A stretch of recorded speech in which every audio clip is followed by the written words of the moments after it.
Welcome to Breaking Chains with Avram. The consequences of our addiction. I want to dig a little deeper into it because I don't think we quite understand all the consequences of our actions behind addiction, or the things that happen to us when we're addicted.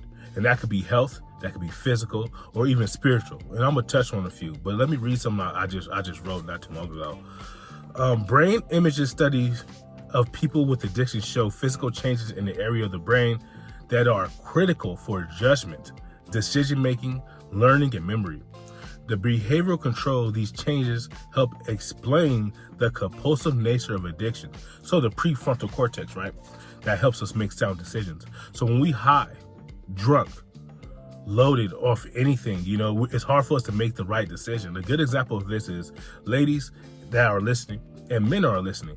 When a young lady's at the club, and this ain't every time, but majority of the time, a man will walk up and buy a young lady a drink.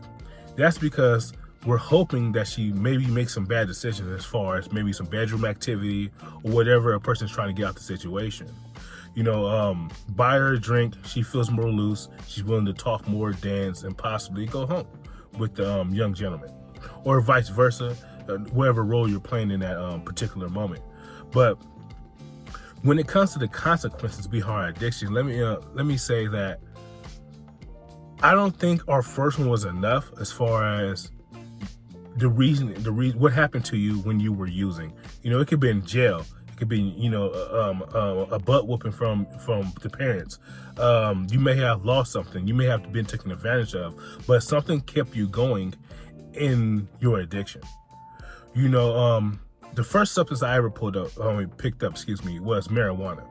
I was 13 years old when I first picked up marijuana. And even so, I got in trouble by my mother, butt whoopings or anything like that. It just wasn't enough for me to stop, I ended up taking it to school and started selling marijuana. More consequences, got put on probation, got caught up in that lifestyle. And it just wasn't enough for me to be like, no, I'm gonna stop. But I had friends that I know that I went to high school with that did smoke weed with me, even popped ecstasy with me, because that was part of the story as far as me in high school from 14 and 18. But they turned away from it. It just wasn't for them. It was a little party scene for a moment, but they end up turning their life to do something differently. Me, it just kept me in the loop. You know what I'm saying? I used to say things even at 13 when I picked up marijuana. I'm gonna do this forever. What makes a 13-year-old say something like that?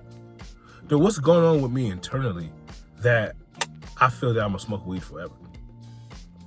So I ask you, if you're struggling with addiction, and whatever age you end up picking it up, what made you pick it up and pick it up the way you did? Because you may have had friends that smoked a little or drank a little, but ultimately grew out of it, went to college or whatever. And when I had what can I say? The fork in the road. When I graduated high school, it is either go to college or continue with the street life. And the influence around me definitely wasn't helpful as far as the friends I decided to spend my time with. I tried. I went to college for like a semester or two. Ultimately, it didn't work out for me. And I went to the streets and started doing that type of stuff.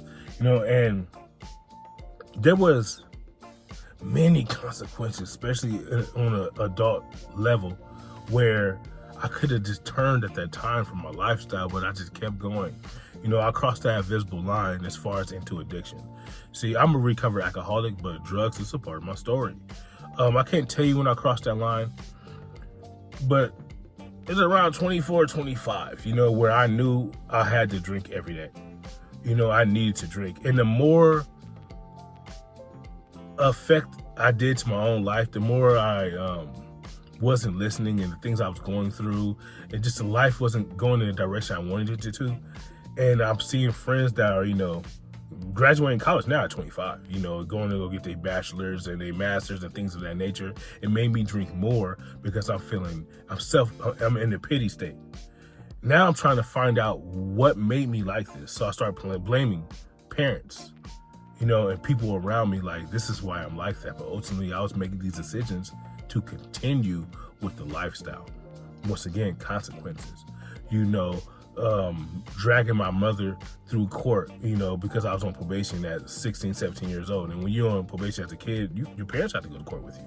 It was a lot going on. And I just couldn't grasp why I was like that. It was deeper than just say no for me, unfortunately. Today I understand that. I'm 34 years old, a little bit over 5 years sobriety. I understand it now, but looking back in retrospect, I just didn't, and I kept going with the lifestyle. But think about your first consequence. Wasn't enough? It probably wasn't if you listen to me, but you probably done took it too far. The pickle and the cucumber, right? You may have heard this story or heard this saying. I'm a pickle. See, I crossed over to alcoholism where if I drink today, even though I have over 5 years sobriety, I'm going to drink alcoholically because I don't know how to drink normally. But a cucumber can be a pickle. A pickle will never be a cucumber. I crossed over. You know what I'm saying? If I would have continued, I probably would have turned into relish. You know what I'm saying? It's just what drugs and alcohol does to the mind and the body. It's quite stunning if you were willing to look that deep into it as far as scientifically. But we don't do that. We know something's wrong, but we just continue with the lifestyle anyway. We stay in the fight. And that's a fight, and I'm a fighter. I fight. But that's a fight I had to give up. I knew it wasn't a win when it came to that. But consequences of our addiction. How can I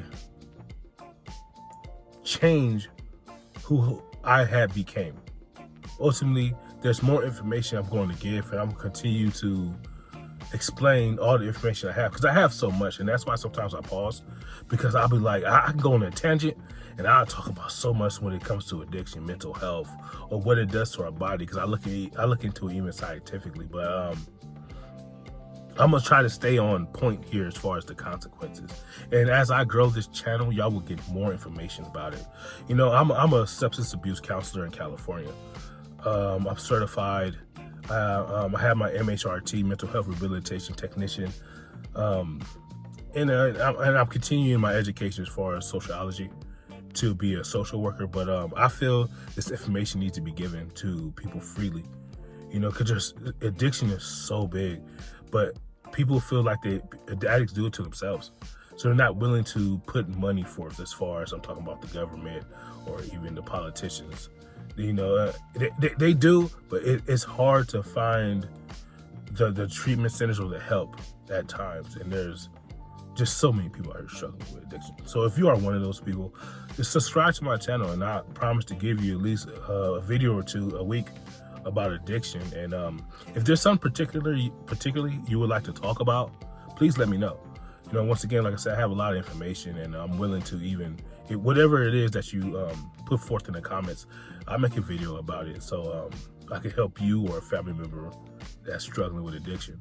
We can keep pushing forward. But once again, I want to say thank you for subscribing. Thank you for listening. Just thank you for listening. And like the video, please, and you'll see me again.